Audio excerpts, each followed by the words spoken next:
Russians in their droves fleeing across the borders because they don't want to be part of this mobilization. Are they accurate?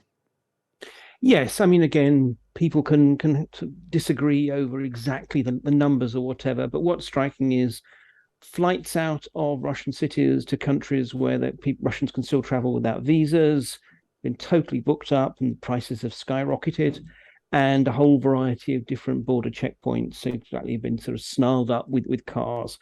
There is no question but that this is an alarming moment for a lot of Russians, especially because we're hearing that it's pretty indiscriminate how the authorities are sweeping up people to be impressed into the ranks.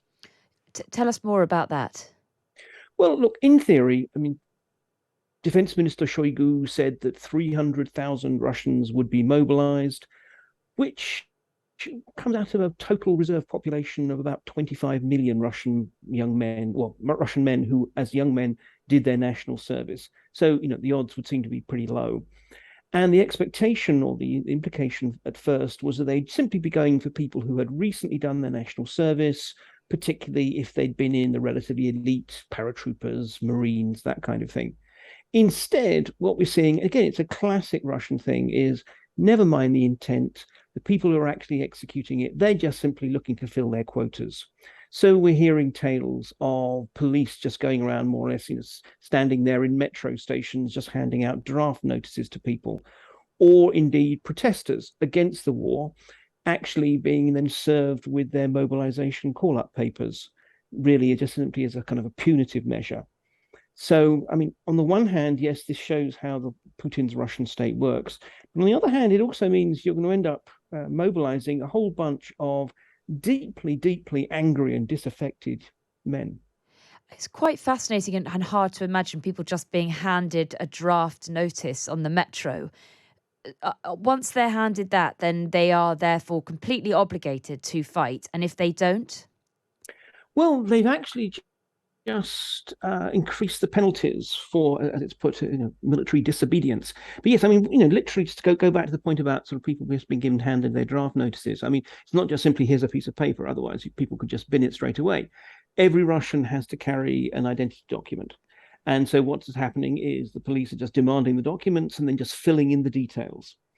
You can appeal if got some kind of medical condition or whatever, but otherwise, yeah, if you don't appeal or your appeal isn't sustained, you have, I think it's a short amount of time to go to your local draft board, and then you will head off to wherever you're meant to be given your uniform and given your refresher training and then sent to the front. And if you don't, then you either count as a draft dodger if you do it before you turn up, in which case basically the authorities will come after you. Or even worse, if you've already actually signed on the dotted line, you then count as a deserter and you can go to prison for 15 years. what does that say? That's a sort of attempt, as you say, to sign up huge amounts of people who are deeply reluctant to be there. What does that say about the war and the war effort more generally then? I think what this really shows is that Putin has reluctantly come to realize that it's not just that he's not winning the war in Ukraine, it's that there's a real possibility that he might lose it. And he'd been on the fence for a long time. This is a classic Putin thing. He tends to dodge the issue when there are no good options. But then he went to Samarkand for a summit of the Shanghai Cooperation Organization. And I think he went there hoping that the leaders of China and India and Turkey would give him some backing. Quite the opposite. They all gave him a solid talking to about how, for their own reasons, they weren't happy with the war. Not because they really care about the Ukrainians, but because they all have their own sort of reasons. And I think he came back and decided, look, I need to do something. I need to do something dramatic. And didn't necessarily think it through. I mean, 300,000 soldiers being reservists being mobilized.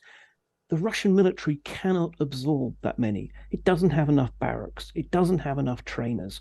It'll have to be arming them with 1970s era kit from mothballed stockpiles.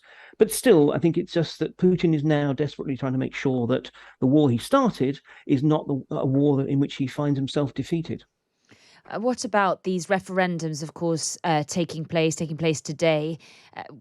What do you make of those, and what I suppose they say in the same way about where we're at, where what Putin's game plan is, if indeed one can ever be gauged?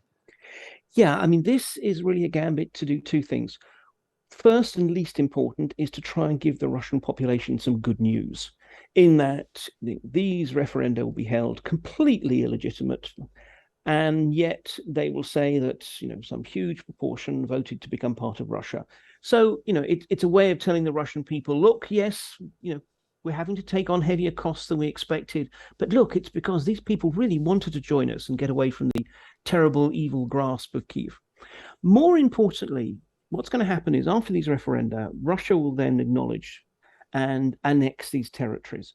And then what it'll be doing is, first of all, at that point, it can legally send conscripts in there. A quarter of the entire Russian military is made up of national servicemen, but by law, they couldn't be sent outside Russia's borders, except in time of war. Well, now, in a way, he's pushing Russia's borders out. So he's got an extra bunch of troops he can deploy. But also, he's hoping to deter Kiev and us by saying, no, if you advance any